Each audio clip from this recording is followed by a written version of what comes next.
On n'est pas sorti des rangs, c'est la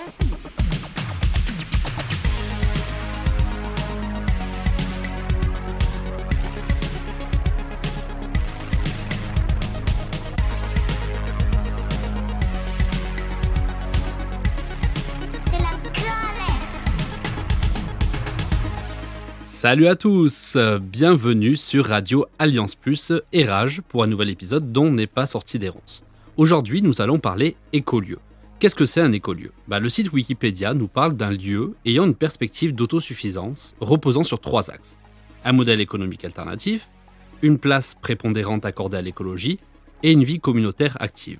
Un écolieu peut avoir différentes tailles, jusqu'à devenir même, selon le nombre d'habitants, un éco-village. Nous allons donc montrer, en quelque sorte, une alternative à la société actuelle. Est-ce que c'est réellement une alternative ? Est-ce que c'est un symbole d'opposition ? Ou est-ce que c'est complémentaire à une société davantage basée sur la technologie ou le consumérisme qui impacte de plus en plus notre environnement ? Le 4 décembre dernier, nous avons perdu un des précurseurs du développement de ces écolieux, Pierre Rabhi, qui encourageait une vie se basant sur la collaboration humaine et le respect de notre planète. Mais quoi de mieux pour expliquer ce que c'est un écolieu que de s'y rendre directement ? L'interview d'aujourd'hui a été réalisée au sein de l'écolieu Ethicamondo, à côté du Vigan. J'ai eu le plaisir de m'entretenir avec Boris, le cofondateur. Je vous souhaite à tous une très belle écoute. Salut Boris. Salut Jordan. Je suis très content d'être ici, dans tes terres, donc les terres de ta famille, à Ethicamondo, qui est donc un écolieu à côté du Vigan, si je ne me trompe pas. C'est ça. Voilà, je suis vraiment très content et je vais te poser les 3 questions classiques de début d'émission. Qui es-tu ? Que fais-tu ? Et pourquoi le fais-tu ? Bonjour et bienvenue. Alors les terres actuellement à moi, et je tiens à préciser qu'ils sont en train d'être transférés vraiment à Ethicamondo, puisque le collectif a pris. Et que l'idée c'était de commencer quelque chose, mais Ethicamondo n'est pas les terres de Boris, ça c'est important. Qui je suis ? J'ai 45 ans, je suis papa de 5 enfants, dont un majeur, 4 enfants qui sont encore à la maison, qui ont entre 7 et 13 ans, dont Gabriel, à qui on fête l'anniversaire aujourd'hui même. Pour Bon anniversaire Gabriel. Bon anniversaire Gabriel. Donc je m'évertue tant bien faire se peut à être un papa pas trop mal et un compagnon intéressant et sympa.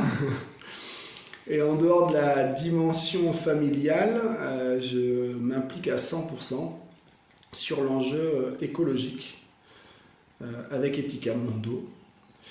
Ce que je fais au sein d'Ethicamondo, j'ai initié ce projet.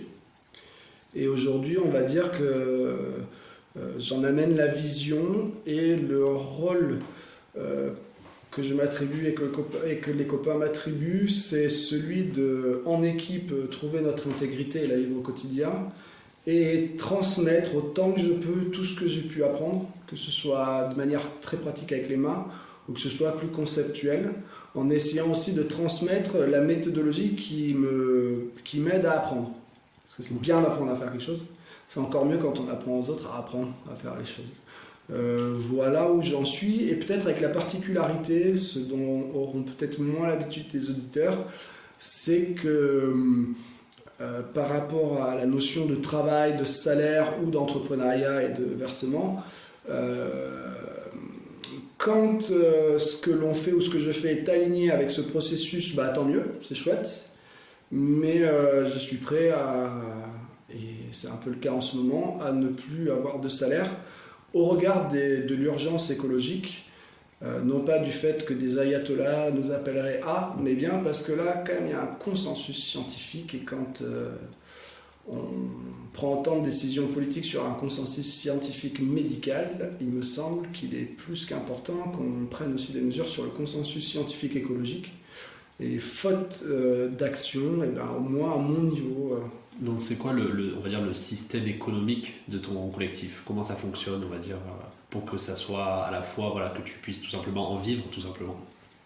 Alors en vivre, justement, c'est une vraie question. Ce qui fait la particularité d'Ethicamondo, c'est notre recherche de niche écologique au sein d'un écosystème.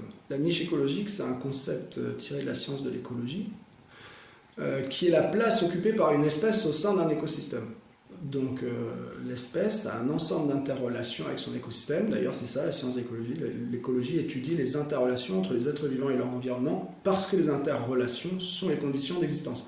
Typiquement, tu prends un renard, il chasse le lapin. Il y a un ensemble d'interrelations entre le renard et le lapin. Donc ces interrelations font partie de la niche écologique du renard, mais aussi de celle du lapin. Il y en a un qui est prédateur, l'autre qui est prédaté. Mais le renard va aussi manger des baies, comme par exemple le fameux gratte-cul, le rosier des chiens, l'églantier. Le renard va aussi avoir tendance à faire des terriers auprès de certains arbres. Tout ça va faire partie d'un ensemble de comportements qu'on appelle la niche écologique. Donc nous, ici, on cherche à trouver un ensemble de comportements qui fassent que l'ensemble de nos besoins, on y réponde par une relation directe avec la nature. Vulgairement parlant, c'est réussir à ne plus passer par le système commercial troc inclus pour répondre à nos besoins. Il faut le prendre comme une expérience parce qu'à terme, je ne suis pas certain que la bonne équation écologique soit que chaque individu réponde individuellement à l'ensemble de ses besoins. Le phénomène de société complexe est hyper intéressant. Mais on est tellement dans une société complexe et avec énormément de population qu'aujourd'hui, individuellement, on ne sait plus vivre avec la nature. Et force est de constater que malgré notre niveau intellectuel, la France a un IDH, indice de développement humain important, donc avec un niveau scolaire important, avec un système d'information important, avec un capital par habitant, même si c'est très mal réparti, important, on n'arrive pas à répondre aux enjeux. Donc l'idée c'est ça, on va chercher la niche écologique humaine, c'est ça qu'on fait à travers l'écolieu. Du coup, pour répondre à ta question, qui est quel est le modèle économique pour vivre, est-ce que vivre nécessite un modèle économique, à savoir, notre renard a-t-il besoin d'une économie fiduciaire? Pas certain. Est-ce que les enjeux urgentissimes et d'un niveau considérable, avec des conséquences considérables,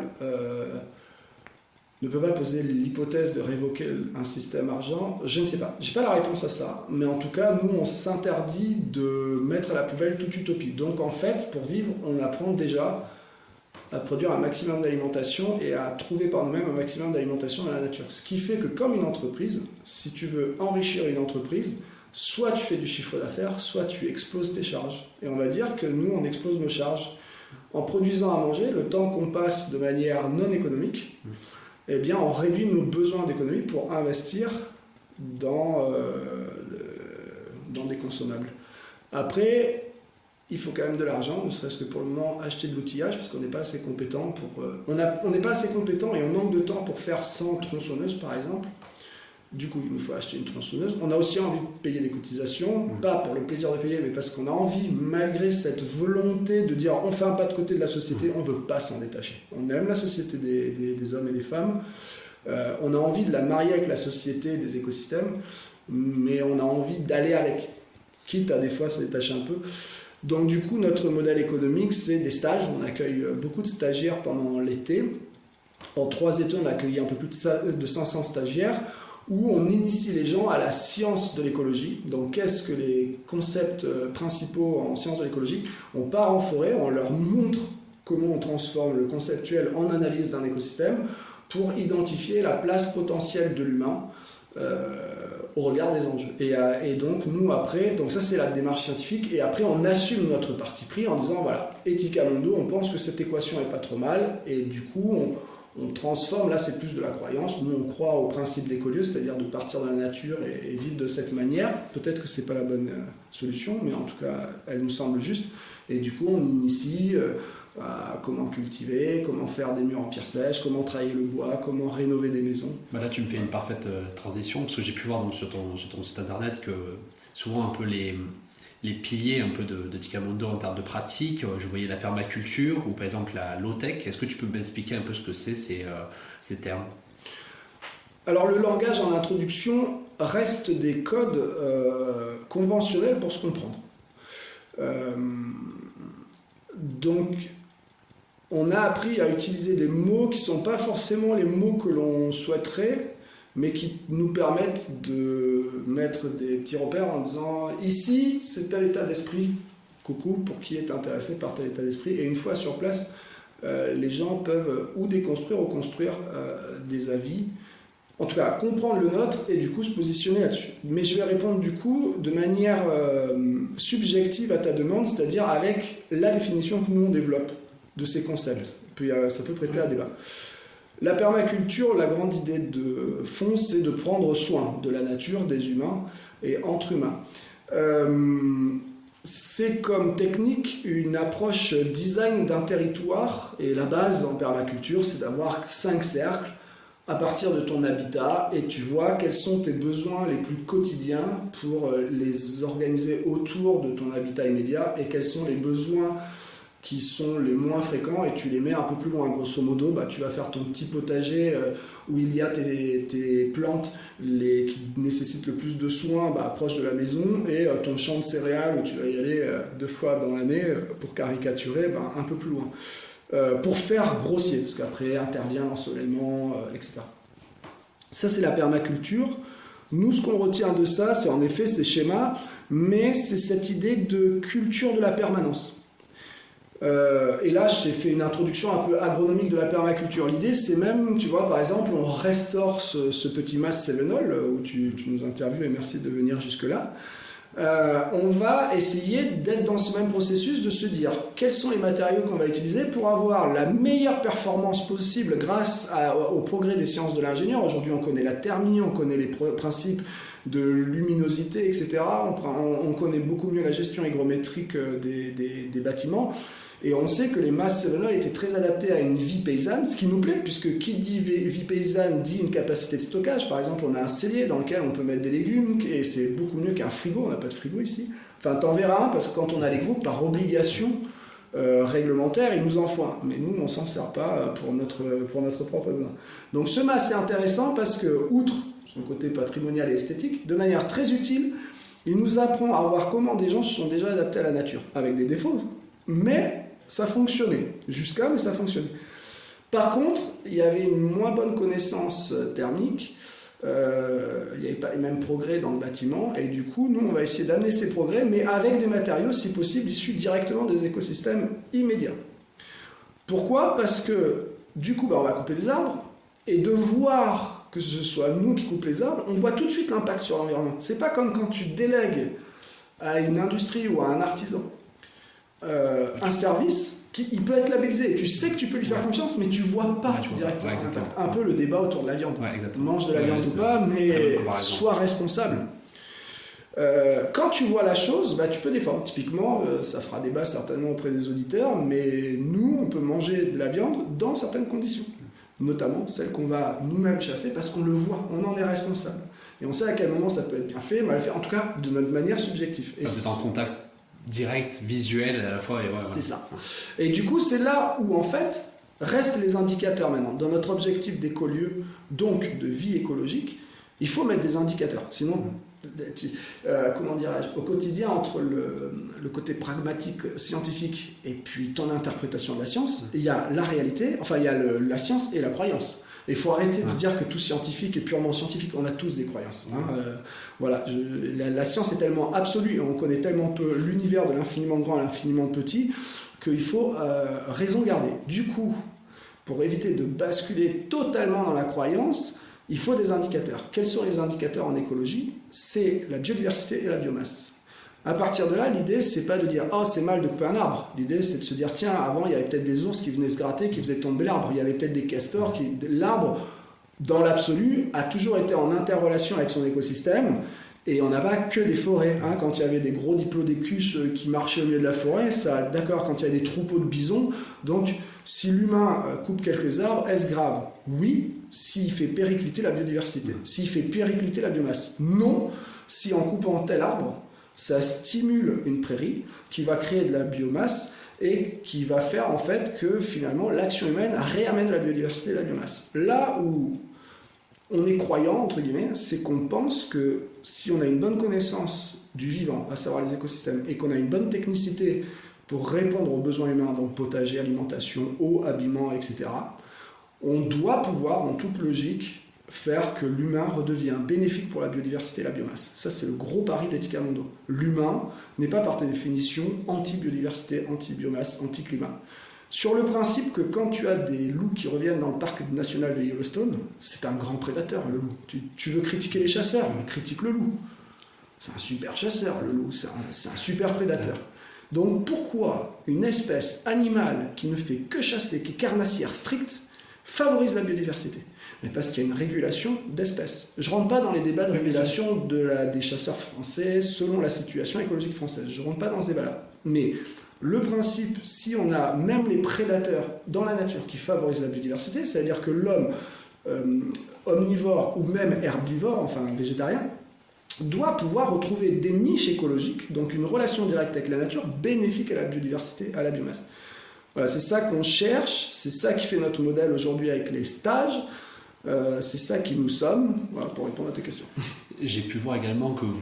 Ah pardon, du coup j'étais sur la permaculture et je t'ai pas défini la low-tech. Est-ce que tu veux que je te définisse la low-tech ou... Oui, bien sûr, il n'y a pas de souci. Surtout sur le volet un peu de la low-tech, j'ai entendu beaucoup parler que c'était un terme qui était un peu grossier, en fait, qui comprenait beaucoup de choses. Et il y a aussi un peu l'éco-construction qui serait parfois en lien avec la low-tech. Du coup, je vais te laisser un peu développer là-dessus et après on fera une petite pause musique. Allez, ça marche. La low-tech, ça veut dire technologie basse. Il y a différents critères pour définir la low-tech. Le fait que la compréhension de la technique soit accessible, le fait que grosso modo tout le monde puisse la pratiquer, le fait qu'elle est facile à entretenir, le fait qu'elle se fasse avec des matériaux écologiques ou recyclés. Il y a un ensemble d'indicateurs qui définissent donc une technologie basse. Nous, ce qu'on s'est rendu compte, c'est que quand on a ouvert l'écolieu, on s'est dit ouais, allez, four solaire, machine à laver, à pédalier de vélo, on a pas mal de gadgets comme ça ici. Et puis en fait, on s'en est pas plus servi. Pourquoi ? Parce que c'est pas le tout d'avoir une technologie basse, faut une certaine pratique. C'est-à-dire que quand tu prends... C'est en avoir besoin, au final aussi. Savoir le faire et en avoir besoin. Quand tu prends un ingénieur, il n'est pas forcément artisan. Et nous, notre premier four solaire qui s'est voulu énormément sur la récup, il ne casse pas des briques en termes de performance. Tout comme tu vas dire, ok, je lance un potager, la première année, tu vas te faire démonter par les limaces, tu auras mis tes graines trop basses, trop hautes, tu auras trop arrosé, pas assez. Enfin, tu es face à un besoin de progresser dans ta capacité à faire. Et ensuite, il y a le besoin, c'est qu'en effet, nous, on est déjà 6 adultes, 4 enfants, on est voué à être une vingtaine. On va passer tout de suite sur un four solaire un peu plus conséquent qui, du coup, demande un peu plus de technicité. Et après, si tu regardes rien que le miroir, tu peux faire de la récup. Mais si demain, vraiment, l'industrie s'arrête, s'il n'y a plus de pétrole, tu vas chercher où depuis le Vigan, aller courir après les miroirs et tout, c'est pas simple. Donc nous, on va plutôt essayer de chercher une technologie basse, non plus sur la récup, mais sur les écosystèmes directement. Donc comment on peut se faire à manger ? Aujourd'hui, juste avec un lacet et un bout de bois, on peut faire un arc à friction, démarrer un feu. Avec le feu, on sait faire chauffer des plats. Ah oui, mais ça consomme du carbone. Oui, du coup, il y a une gestion forestière derrière à avoir. Parce que en effet, si tu fais un rocket stove, donc je vais pas rentrer dans les détails, mais on va dire un petit poêle d'appoint de petite taille, tu peux utiliser que des branches. Si tu fais un poêle de masse, ça va être compliqué si tu sors de l'industrie à produire, parce qu'il te faut de la fonte. Waouh, sans industrie, produire de la fonte, entre l'extraire, la fondre, et c'est pas évident. Et là, ça chauffe plus longtemps, mais il te faut de la bûche. Donc, il te faut couper un arbre. Alors qu'avec le rocket stove, il te faut couper une branche, et que ton rocket stove, tu peux le faire avec de la terre que tu récupères par terre. Donc, nous, on va être beaucoup plus intéressés, non pas sur ce qu'on peut appeler la low-tech, mais ce qu'on va appeler, ce qu'on va appeler, non, il n'y a pas de terme à ce jour, mais ce que je vais appeler comme ça, les technologies écologiques, en fait, de lien direct avec la nature. Et ce qu'on se rend compte, en fait, c'est que l'écologie, si on veut bien faire la chose, c'est pas de dire « Ouais, regarde, j'ai un rocket stove, ouais, regarde, j'ai un four solaire, regarde, j'ai une machine à laver à pédale ». En fait, l'écologie, c'est pas le sujet, l'intérêt. C'est l'interrelation avec l'écosystème. Oui. Du coup, un tambour de machine à laver pour faire ta machine à laver à pédale, tu la trouves pas dans la nature. Sinon, il faut extraire du fer, il faut une grosse technologie derrière pour que tu en viennes à de la low-tech. Et nous, en fait, l'indicateur, c'est de se détacher de l'industrie, donc des grosses chaînes de production avec extraction de minéraux, pour revenir à un principe direct avec l'écosystème. Donc on peut répondre à la machine à laver en imaginant détourner un petit peu d'eau de ta rivière avec un système de pierre, avec un petit enduit où tu prends du sable, de la terre, tu fais sécher, tu l'amènes dans un bassin. Pourquoi pas, tu as récupéré des petites blagues d'ardoise dans la nature, tu fais un fond d'eau pas très profond pour faire chauffer l'eau, par exemple, et tu récupères des branches qui vont faire, par le mouvement de l'eau, battre le linge. Ça, c'est mon idée que j'aimerais bien tester un de ces quatre. Mais en fait, rien que ça, c'est de la high-tech. À l'échelle, aujourd'hui, d'Internet, c'est pipi de chat.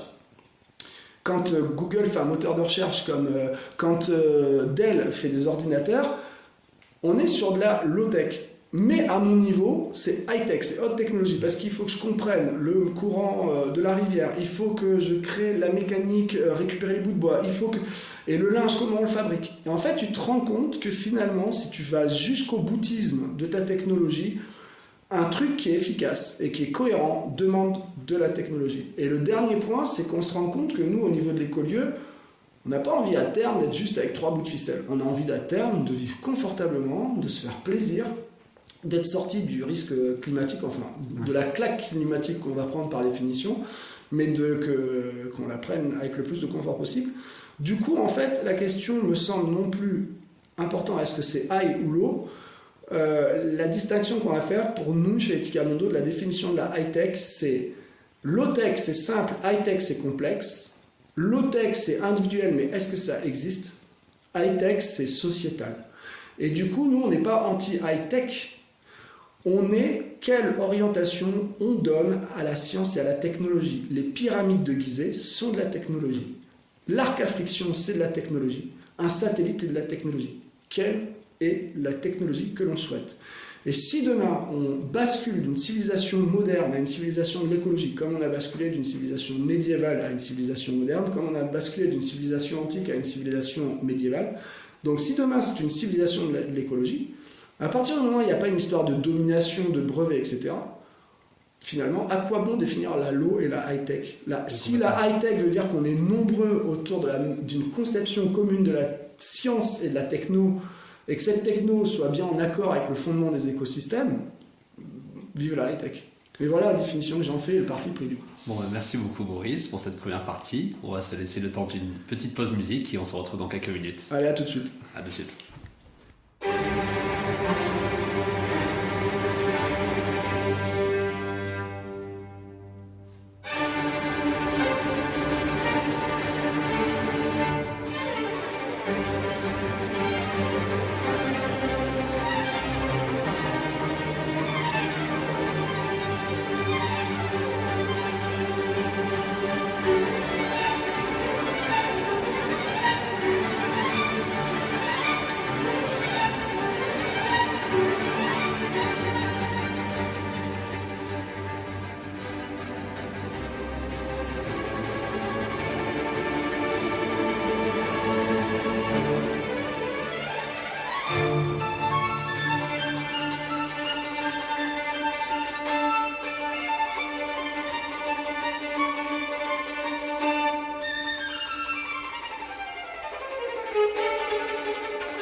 sur Radio Alliance Plus et Rage avec Boris du collectif donc Etica Mundo. Du coup là je me suis déplacé à côté du Vigan au sein de son écolieu, donc c'est un vrai plaisir. Et donc là on a un peu parlé de ce que c'est un écolieu, de permaculture, de low-tech et high-tech aussi. Et là j'aimerais te poser rapidement, si ça te dérange pas, tu seras un peu rapide, voilà, tu seras un peu rapide sur le sujet de l'éco-construction, parce que j'ai vu que tu travaillais là donc tout à l'heure avec les personnes qui t'accompagnent, tu travailles sur beaucoup de choses au niveau de construire des murs de manière différente, donc je voulais que tu m'en parles un peu rapidement. Ça. Ok, j'ai testé la synthèse, c'est pas ce qui me caractérise, j'espère que le reste des questions est au moins passionnant pour les auditeurs. L'idée, l'idée c'est d'appliquer ce regard écologique sur la maison. Donc typiquement, on peut justement parler de nouveau de low-tech, high-tech. Une maison, soit on en fait quelque chose de simple, type yourte, soit on en fait quelque chose de plus complexe et peut-être plus complet en termes de fonctionnalité. Une yourte, tu vas avoir du mal à stocker de l'alimentation à long terme. Or, on est en Europe avec une saisonnalité. La yourte, c'est les Mongols qui étaient nomades. Et si tu n'as plus de magasin, dans une yourte, je ne sais pas si tu vas pouvoir stocker ce que tu récoltes sur toute une saison. La maison peut te permettre ça. La maison, c'est aussi une protection, etc. Bref, pour faire court. Du coup, on va travailler autant que bien faire se peut qu'avec des matériaux non transformés, voire le moins transformés possible. Donc typiquement, nos murs, on va utiliser de la terre, de la paille, de la chaux. En structure, on va utiliser de la pierre, du bois. Et voilà, c'est les seuls matériaux qu'on utilise. Et là où on triche entre guillemets un peu par rapport à nos principes, parce que c'est trop complexe, on manque de recul scientifique pour dire là on ne prend pas un risque sur la durabilité de la maison, parce qu'on n'a pas envie de faire que la maison de l'écolier, on a aussi envie de s'impliquer dans la société, d'aider les autres, et on aura le temps de reprogresser plus tard. Des fois, là où on fait un petit peu des entailles à nos idéaux, c'est qu'on va utiliser des matériaux biosourcés, type liège expansé, laine de bois, lambris, qui sont issus de l'industrie, mais qui au moins ont cette racine commune d'être des matériaux les moins transformés possibles. C'est du liège, c'est du bois. Voilà, c'est ça qu'on va chercher à faire et c'est ça qu'on met en pratique au quotidien. Et en extérieur, on travaille carrément la pierre sèche, donc sans aucun liant. Voilà, tu fais une parfaite transition, parce que tout à l'heure tu as fait un petit tour du propriétaire et j'ai pu voir que tu avais fait des terrasses en pierre sèche et du coup, oui, voilà, tu as raison et que vous avez fait développer ça et que tu m'avais parlé aussi de chantier écologique massif, c'est ça? Tout à fait. Donc il y a une sorte d'idée un peu de développement de ton collectif. Ouais, clairement. L'idée d'Etica Mundo, c'est pas de créer un collectif qui vit bien en harmonie avec la nature dans notre coin, quand bien même on accueillerait quelques médias, on écrirait des bouquins. Non, c'est pas ça l'idée. L'idée, ça, c'est le niveau, on va dire, individuel. Être intègre, c'est notre première mission. L'intégrité. Si on défend l'écologie, se baser un minimum sur la science, un minimum d'honnêteté intellectuelle. Deuxièmement, se baser sur l'expérience. Je suis un peu cynique à l'égard des copains qui vivent complètement hors sol et qui vont aller faire la morale à tout un chacun autour de faut pas faire ça parce que l'écologie. Fais, et après tu parles. Un peu comme dans la Légion, tu vois, on te dit au début tu te tais, et quand tu auras fini ta formation et que tu seras allé en mission, que tu reviendras après 3 missions, tu commenceras à l'ouvrir. Nous, on est un peu comme ça, en mode l'écologie est un sujet qui demande tellement de pivots dans la société que expérimentons pour trouver les solutions, et quand on tient vraiment les solutions, on peut l'ouvrir un peu. Donc, je pense enfin voilà, donc nous, on cherche notre intégrité là-dedans. Deuxième mission d'Etica Mundo pour répondre au chantier écologique massif. Le progrès, nous à la base on ne sait rien faire. Donc on est chemin faisant. Si tu viens, tu le vois, tu viens chez Etica Mundo, ça nous fait plaisir que tu dises waouh, incroyable, vous faites plein de trucs géniaux. Oui, par rapport au commun des mortels, non par rapport à un artisan en éco-rénovation, non par rapport à un vrai murailler qui remonte les murs en pierre sèche, non par rapport à un élagueur, non, on est des gros amateurs. Notre mérite par contre, il est qu'on est chemin faisant et que pour des gens qui ne sachent pas faire la base, on se la donne, on transpire, on s'intéresse. Et du coup, on touche un petit peu cette population qui se disent « Ah, pour une fois, on a des écolos sympas !» Et du coup, on apprend beaucoup auprès d'eux. Ça, c'est le progrès. Et du coup, l'idée, c'est que nous, on partage aussi ce progrès parce que on espère forcément que la civilisation va pivoter vers l'écologie, vers cette écologie pratique et épanouissante. 3, c'est servir. Le sens de la société, c'est la solidarité. L'humain fait partie de ces espèces grégaires un petit peu. Pourquoi ? Parce que comme on n'a pas de grandes canines qui fait qu'on dévore tout ce qui bouge autour de nous, on a appris à être ensemble pour fuir ensemble, pour s'alerter ensemble et après, avec le temps, pour faire de l'intelligence collective. Et du coup, soit chacun tire la couverture de la société à soi et la société se délite, c'est ce que j'ai un peu l'impression qui se passe aujourd'hui, soit, et c'était l'ancien, enfin c'est ce qu'on appelait le patriotisme à l'époque, même si aujourd'hui c'est un peu dérivé sur des idées qui me plaisent moins, soit tu te dis, on est un ensemble de citoyens et au nom de ce territoire, de cette nation, on va contribuer pour le bien commun. Et nous, on a envie de s'inscrire dans cette contribution au bien commun avec Ethica Mondo, donc se détacher de la société pour dire là l'équation moderne ne nous plaît plus parce que les scientifiques nous alertent et qu'il n'y a pas de réponse de la société moderne. Donc on va dans notre coin développer une innovation, mais par contre on veut rester en lien pour dire regardez, là on se plante, donc ne perdez pas de temps à faire la même bêtise que nous, mais là on y arrive. Et en fait, un constat qu'on a eu sur cet écolieu, c'est que c'est bien de dire ouais, le nucléaire crée des déchets qui sont inqualifiables en termes de morale, le legs qu'on donne aux générations futures de 200 000 ans, non, c'est pas possible cette équation. Les différents risques du nucléaire, sauf que le nucléaire, c'est incroyable. Avec un petit gramme d'uranium, tu produis une énergie considérable. Le pétrole, bon, je ne vais pas faire le détail, en plus tu les connais mieux que moi vu ton parcours, mais se dire plutôt que si critique il y a, et elle est justifiée sur ces deux énergies, comme sur les renouvelables, où ça pose plein de questions, du coup, comment y répondre ? En évitant d'utiliser des machines qui utilisent du pétrole et de l'uranium.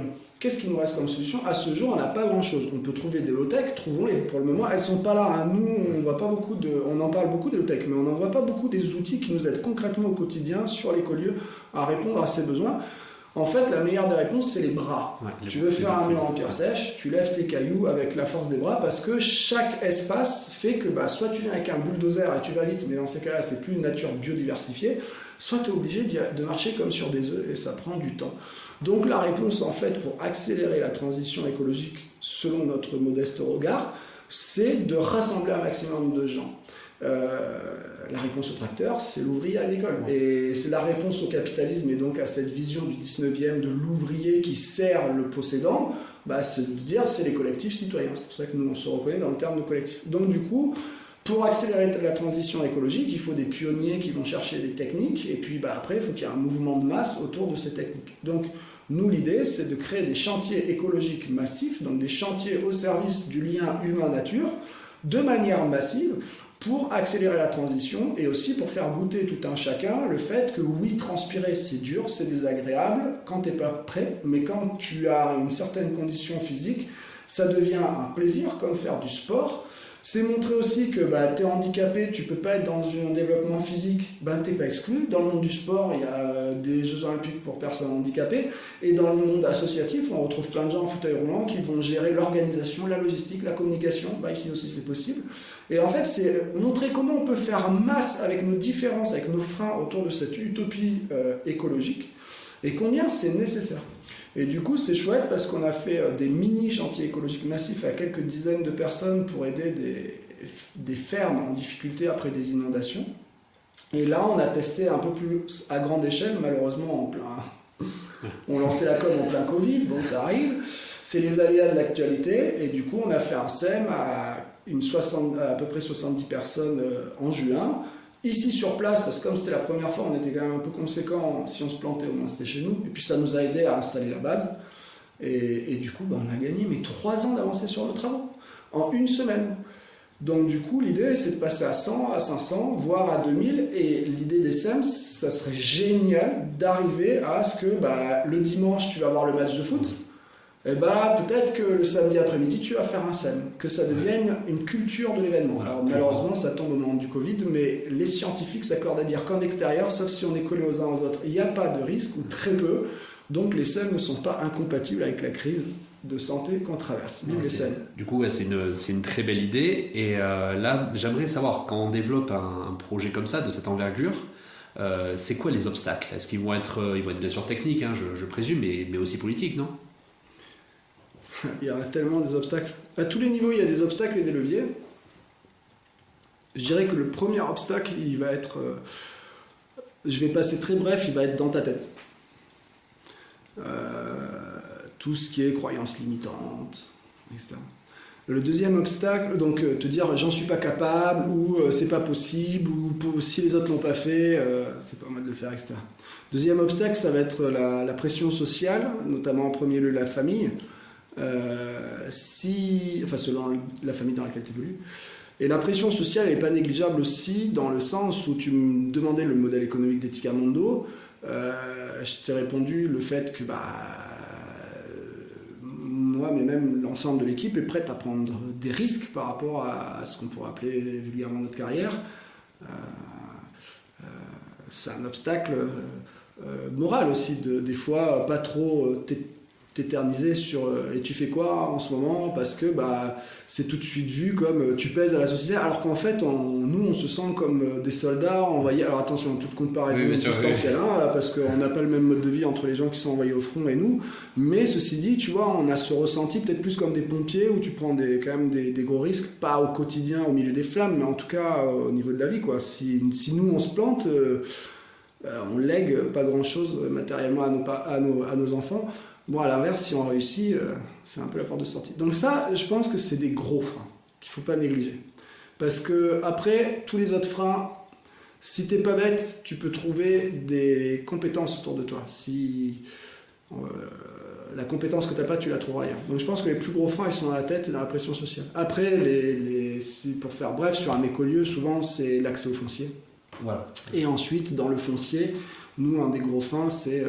tu as une parcelle qui est... Donc, si tu veux, c'est important que les gens le sachent d'ailleurs. La nature appartient tout le temps à quelqu'un, que ce soit quelqu'un de privé ou une collectivité, ça appartient à quelqu'un.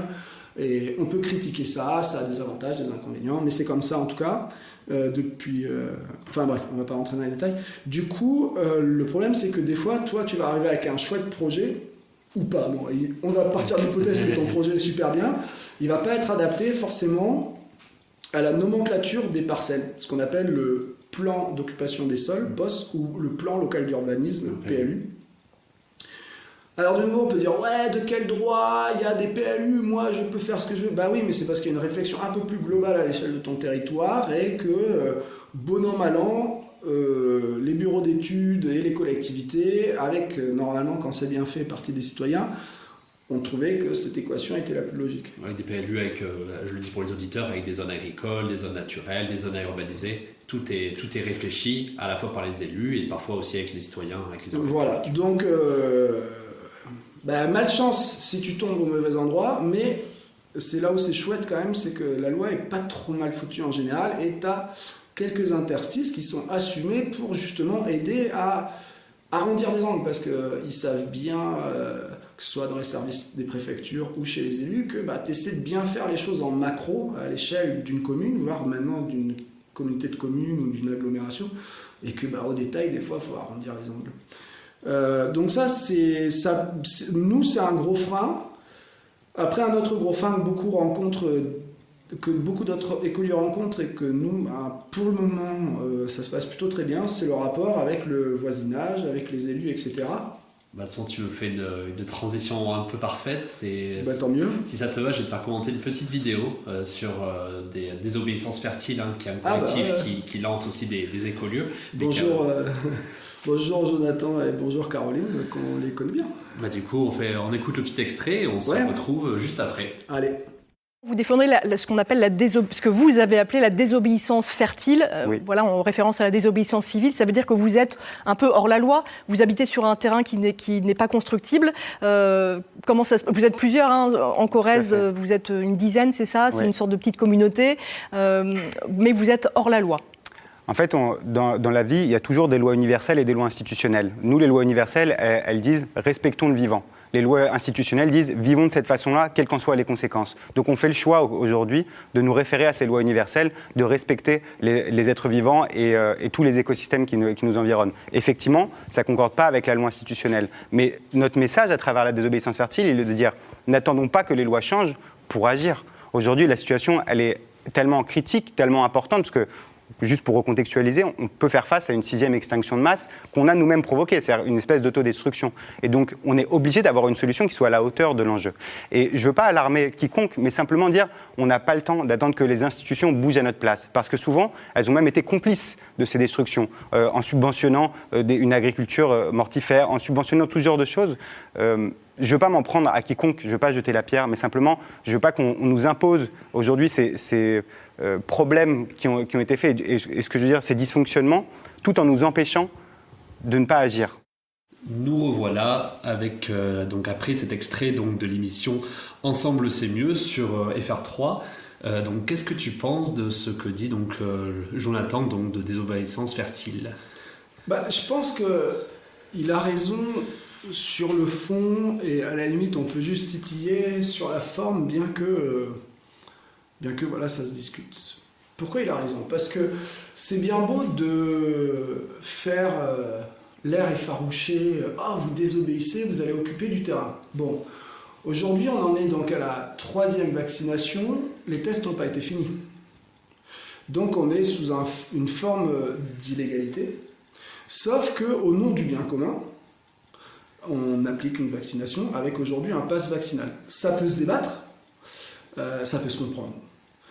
Là, que dit Jonathan de désobéissance fertile ? Il dit, il n'est pas en train de dire désobéissez, faites n'importe quoi, ne respectez plus l'état de droit. Il est en train de dire, il y a des enjeux écologiques qui sont actés par les scientifiques, ça ne réagit pas. En plus, les organes censés accélérer le processus sont souvent dans notre bord. Hein. Je veux dire, bon, on va pas redébattre qu'il y a des industries qui n'ont plus lieu d'être et qui sont là. Je pense même pas sur la question des énergies qui est complexe, mais sur la société de consommation futile, voilà. Et qu'est-ce qu'il propose, lui, comme grosse désobéissance ? C'est de prendre des terrains pour revivre avec la nature. Donc on n'est pas non plus sur une désobéissance radicale, violente, etc.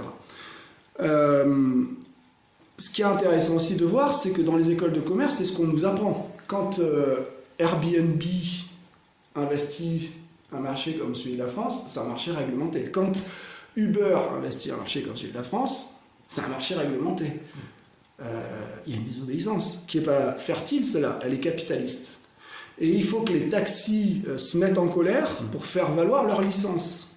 Bon, ça prête à débat, libéralisme avec la totale liberté d'entreprendre, ou trouver un équilibrage avec un État potentiellement interventionniste. Bon, voilà, lui, finalement, il dit ni plus ni moins que dans le cas de la santé ou dans le cas de l'économie, des fois on bouscule les lignes pour avancer. Là, moi, je vous parle du climat, de la biodiversité, bref, de la vie, même pas du sens de la vie, je vous parle de la vie, et j'invite à reconnecter avec la nature. Et si c'est légal, tant mieux, si ça l'est pas, on va plus vite. Enfin, sur le niveau légal, l'article 125.1 du Code rural et de la pêche maritime stipule que tout propriétaire s'engage à ne pas laisser plus de 3 ans sa terre en friche. Je me souviens de cet article puisqu'on l'avait étudié dans le cadre des SEM, au moment du Covid, fermeture des frontières, effondrement des filières de production alimentaire, parce que c'est bien d'avoir de l'export et de l'import. Mais si tu ne peux plus exporter, tu ne peux pas forcément travailler sur ton marché direct, parce que les chaînes de production, de transformation et de distribution ne sont pas forcément adaptées. Donc on en est venu à aller creuser chez Etica Mundo cet article et à appeler, en effet, à potentiellement désobéir, mais dans le cadre de cet article. N'allez pas prendre les terres de gens qui les occupent correctement, mais peut-être d'aller d'abord voir les propriétaires de terres en friche en disant, vous savez que là vous êtes dans l'illégalité, et là il y a un risque majeur de rupture alimentaire, donnez-nous l'autorisation. Et si vous ne la donnez pas, on va peut-être faire tout simplement respecter la loi. Cette loi n'est pas respectée parce qu'on peut comprendre les mairies, c'est délicat d'aller aux gens, faire rappeler qu'ils ont l'obligation de mettre leurs terres à disposition des agriculteurs, et on rentre dans des considérations complexes et légitimes des acteurs. En fait, tu as la loi, tu as la légitimité des acteurs. Donc moi, je voudrais replacer ce que dit Jonathan sur le fait que, avec Pfizer, on l'a fait au nom de la science. On peut débattre sur le vaccin, on l'a fait. On peut débattre sur Uber et Airbnb, c'est là. Je trouve pas que ce qu'il dit soit plus choquant. Maintenant, sur la manière, nous, Etica Mundo, on s'est dit, ce type de démarche est juste, elle est intègre, et elle est réaliste par rapport aux urgences. Maintenant, malheureusement, il y a un tel poids de ceux qui sont au pouvoir, et c'est pas tant les gouvernements que les plus riches qui possèdent les médias, etc., que je pense que trop de radicalité peut tuer la plante à la racine, et pourtant il en faut. Donc le choix, nous, de dire, regardez, on est prêt à pas bosser pour salaire, quitte à se serrer la ceinture. Tu vois, ce que je porte, ça commence à dater. Ce matin, j'étais en train de rafistoler un pantalon, et c'est beau, mais c'est des fois déstabilisant au regard de tes enfants. Donc il y a la misère choisie, elle est choisie, mais jusqu'à... donc nous, on a une radicalité. Par contre, on s'est dit, par rapport aux élus et par rapport aux Cévenols qui ne nous connaissent pas, parce qu'on arrive sur ce territoire, est-ce que finalement tu vas plus vite en étant juste et intègre, ou est-ce que des fois tu vas pas plus vite en étant juste et en arrondissant tes angles par rapport à un certain idéal? Typiquement, nous on est arrivé, on s'est présenté à la mairie en disant voilà, on veut faire ça, notamment des stages. Si vous nous demandez tout de suite l'autorisation, le PLU et tout, on va pas être en règle immédiatement, ça va nous demander un temps de travail et des investissements qui valent le coup pour être légal, mais qui par contre vont nous prendre énormément de travail pour peut-être quelque chose qui ne marche pas. S'il vous plaît, fermez les yeux, on teste, ça marche, on se met en règle. Voilà. Et si ça marche, on crée de l'emploi local. Et du coup, si tu veux, c'est un peu, moi je pense que l'enjeu aujourd'hui, pour faire avancer l'écologie, c'est d'être intègre et radical dans le sens d'aller à la racine, vraiment pour moi, aller chercher la niche écologique humaine, et je pense que là-dessus, Désobéissance fertile est très inspirant. Par contre, là où je me détache un peu de Jonathan, c'est que je pense qu'il faut savoir continuer à parler l'anglais, à ceux qui parlent anglais, espagnol, à ceux qui parlent espagnol, pour gagner du temps et pour les inciter à parler, je sais pas moi, chinois. Tu vois ce que je veux te dire? Et si tu arrives en disant, on désobéit, il y a tout un certain pan de la population qui va bloquer juste sur ce principe. Voilà. Après, par contre, là où moi je suis content qu'il y ait des désobéissances fertiles et des éthiques à mondo, c'est que pour qu'un écosystème avance, la solution, c'est pas le renard ou le lapin, c'est des renards et des lapins. Il faut de la biodiversité culturelle, et moi je trouve ça très bien qu'il y ait des entrepreneurs qui voient l'opportunité de faire de l'argent autour de l'écologie. C'est pas mon choix, et je peux le critiquer, je peux démonter cette vision.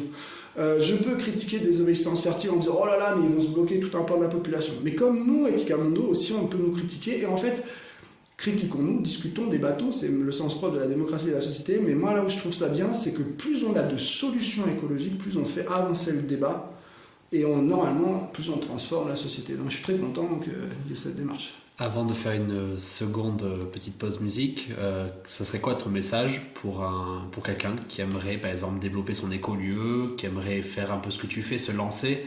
Qu'est-ce que tu lui dirais pour l'encourager? Déjà qu'il faut y aller. Moi je suis très alarmiste, j'ai un côté très optimiste. Demain je ne sais pas de quoi c'est fait.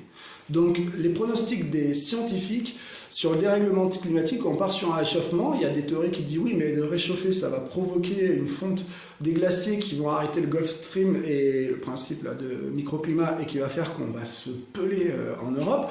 On ne sait pas de quoi demain est fait, peut-être, mais enfin bref. Donc peut-être que demain est très négatif, a priori c'est très négatif, peut-être que coup de chance ça va être très positif. Je ne sais pas de quoi demain est fait, tout ce que je sais c'est qu'aujourd'hui il y a des alertes, et que finalement l'important dans la vie c'est pas tant l'issue, c'est le combat.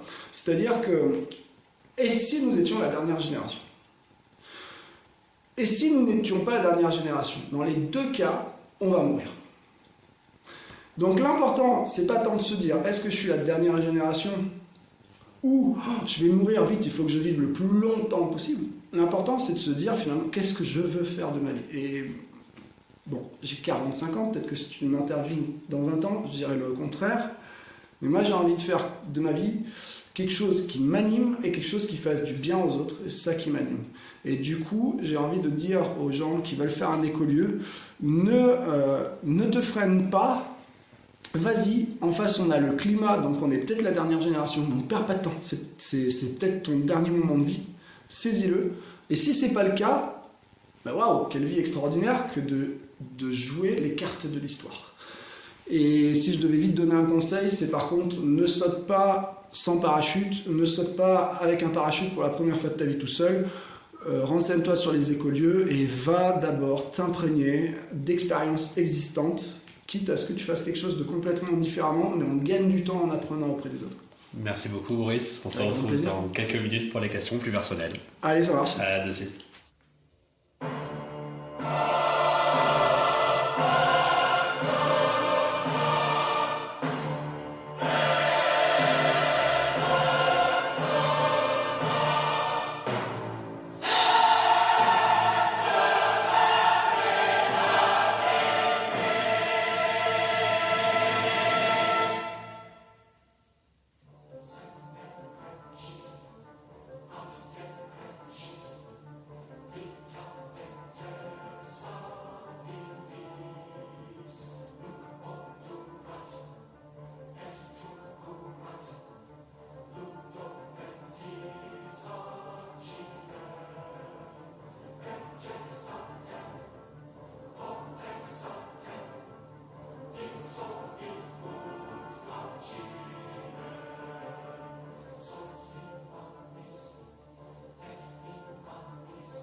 Sur Radio Alliance Plus Érage avec Boris, donc pour les dernières questions.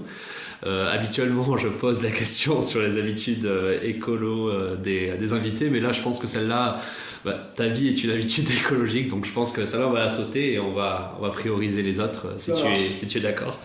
L'habitude écologique, vivre en écolieu. Voilà, exactement. Donc, est-ce que tu as des œuvres à conseiller aux auditeurs et pourquoi ? Ouais, il y en a plein. Pour faire bref, le guide illustré de l'écologie de Bernard Fichesser, et je ne sais plus le nom de sa collaboratrice. Très bon guide, tout y est dans les bases de la science de l'écologie, de manière très complète, très pédagogique, et avec un écrit très bien fait et des schémas à chaque page très parlants. Le guide illustré de l'écologie. Il se trouve en plus vraiment pas cher sur internet ou dans toute bonne librairie, vous pouvez le commander. La peur de la nature de François Terrasson, sublime. Sur le regard psychologique qui fait qu'on a peur des milieux sauvages et qu'on peut être rassuré dans les petits jardins bien tondus. Et ça va chercher la psychologie autour de la nature. Génial. Et je dirais un peut-être plus contemporain, c'est la stratégie du choc de Naomi Klein pour un regard international sur un peu ce qui se passe, ce qui me semble se passer au niveau politique. Et je pense que les méchants, entre guillemets, capitalistes qui exploitent le monde et la nature, finalement ne sont que des humains nés dans certains codes et conventions. Peut-être que si toi et moi on était nés dans ces mêmes codes et conventions, on serait comme eux. Et du coup, j'espère qu'à la lecture, les gens prendront conscience de ce qui se passe, notamment avec ce gouvernement. Mais quels que soient les gouvernements, pourquoi l'industrie a le dessus et pourquoi justement, je pense que l'écolieu, le phénomène écolieu, puis éco-village, éco-région, pourquoi ce fameux retour à la nature, la biodiversité et la réponse à ça, la multitude et la réponse à l'uniformisation industrielle. Voilà, les 3 livres que je conseille. Merci beaucoup. Est-ce que tu as une personnalité publique qui t'inspire ? Beaucoup moins. À la fois, en fait, j'ai appris à être inspiré même par les personnes qui nourrissent mon adversité. Même les plus terribles, les plus crades, parce que avant j'étais très binaire. Et maintenant, j'essaie de comprendre qu'est-ce qui amène des personnes à raisonner totalement différemment. Donc tu vois, là je critiquais le capitalisme, je suis allé faire un MBA chez Cage Business School, j'ai été très bien accueilli, j'ai beaucoup appris et l'ouverture d'esprit m'a aidé à progresser malgré mon intégrité. Donc un peu tout le monde. Après, ouais, bien sûr que les fameux Gandhi, etc., Pierre Rabhi, tout ça m'ont inspiré, mais je trouve que finalement ils n'impactent pas plus le monde et que Coca-Cola impacte très bien le monde, donc je vais m'inspirer aussi bien de grands entrepreneurs, même si je n'aime pas du tout ce que fait Bill Gates ou comment il s'appelle Elon Musk, etc. Il m'inspire tout comme un Zemmour dans ce qui va me choquer dans ses propos, dans sa vision, va m'inspirer dans le sens comment il ose porter ça, pourquoi, qu'est-ce qu'il construit, qu'est-ce qu'il défend. Après...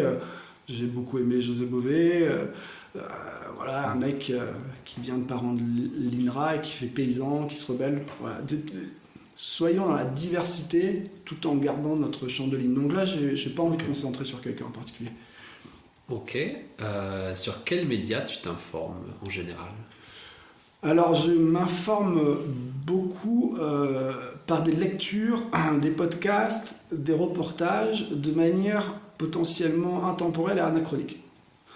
Typiquement, aujourd'hui, ce qui va m'aider beaucoup à prendre du recul sur l'actualité politique, c'est d'étudier les civilisations anciennes, en me disant ah tiens, à cette époque, ils créaient à peine la ville, ils avaient une petite monnaie, enfin, ou même ils avaient plein de monnaies en fonction du territoire, comment ils géraient ça, et ça m'aide à mettre les choses en perspective. Après, les réseaux sociaux, oui, pas mal. Beaucoup de médias plus indépendants ou plus modestes comme celui que tu fais. J'aime bien aussi aller creuser, et je vais surtout aller creuser de nouveau dans ce qui m'inspire plus ou carrément chez des opposants aussi. Donc je peux regarder un peu toutes les chaînes. Voilà, si je dois faire un clin d'œil en ce moment, Thinkerview, je trouve ça pas mal, même si sur l'écologie, je trouve que voilà. Mais je vais aussi regarder des trucs comme Culture Tube, Les Rois de France. Je me suis farci, je crois que je suis à la 4e fois, je m'écoute depuis Clovis jusqu'à Louis XVIII, parce que je pense qu'il faut une culture générale. Et voilà, je vais vraiment prendre un spectre large. Et pardon, l'école, parce que... Même si au quotidien je fais plus d'études, en ce moment je suis les cours d'architecture. Désolé, je vais plus savoir dire qui édite ces cours sur l'histoire de l'architecture, et c'est génial. Et ça m'aide aussi beaucoup à comprendre l'évolution de la ville et du coup à me dire tiens, comment on peut imaginer de nouveau une organisation humaine dans la nature. Ok, merci beaucoup. Et la dernière question, donc assez rapidement, ça ne te dérange pas. Si tu avais le futur ou la future présidente donc en face de toi, sur quel sujet environnemental tu souhaiterais qu'il s'engage en priorité ? L'intégrité, la nature peut survivre sans l'humain ne peut pas survivre sans la nature. À partir de là, je pense qu'on ne peut pas présider une république si on n'a pas un sens de présider les écosystèmes, et je pense qu'on ne peut présider quiconque si on n'a pas un minimum d'expérience du citoyen. Donc déjà, un président qui veut présider, je trouve très bien le suffrage universel, mais je pense qu'il est important qu'il y ait une immersion dans le monde ouvrier, par exemple, comme dans des quartiers populaires, comme dans la ruralité. Et à partir de là, je pense que les enjeux écologiques ne peuvent pas être répondus malgré la bienveillance de tout élu, si on voit le bon côté du verre, le verre à moitié plein. Je pense que tant qu'on n'a pas l'expérience de ce qu'est la nature dans le quotidien, on peut prendre que des décisions de grande portée. Or, c'est pas adapté. Voilà. Et puis même, c'est que tu peux pas faire du global avec la nature. Ça marche pas. Parce que la nature, elle fonctionne sur la biodiversité. Et la biodiversité, c'est du détail. C'est des micro-écosystèmes. Et donc, sur le sujet propre de l'écologie, j'inviterai le président ou la présidente de la République à venir expérimenter la vie en écolieu, voilà, à minimum. Merci beaucoup, Maurice. C'était un vrai plaisir, cette interview. Merci à toi, Jordan. Désolé pour la difficulté de ma synthèse. J'espère que ça aura passionné tes auditeurs. Il n'y a aucun problème. Merci beaucoup et à bientôt. À très bientôt. Quel plaisir d'avoir réalisé cette interview en Tersevenol au sein d'Etica Mondo. J'espère que la qualité était tout de même au rendez-vous et que vous, les auditeurs, vous avez passé un super moment. Boris a montré qu'un écolieu, ça ne se résumait pas qu'à une idée utopique, mais aussi à beaucoup de pragmatisme et de persévérance. Difficile de dire si face aux enjeux écologiques actuels, il est nécessaire de revenir à un mode de vie similaire à ces écolieux, ou si tout simplement c'est possible. Cependant, il est clair qu'il faut s'en inspirer si l'on veut moins impacter notre planète, si l'on veut créer du lien entre les humains, si on veut être davantage résilient face aux crises majeures qui nous attendent. Merci à vous les auditeurs. L'épisode est disponible sur le site des 2 radios et sur les plateformes de streaming. Quelques photos et vidéos accompagneront cette belle journée au sein d'Etica Mondo. Si vous voulez soutenir On n'est pas sorti des ronces, vous pouvez le faire via la plateforme Tipeee. Le lien est sur la page Instagram et Facebook. A très vite sur Radio Alliance Plus et Rage. On n'est pas sorti des ronces, mais on peut toujours essayer. Allez, bye.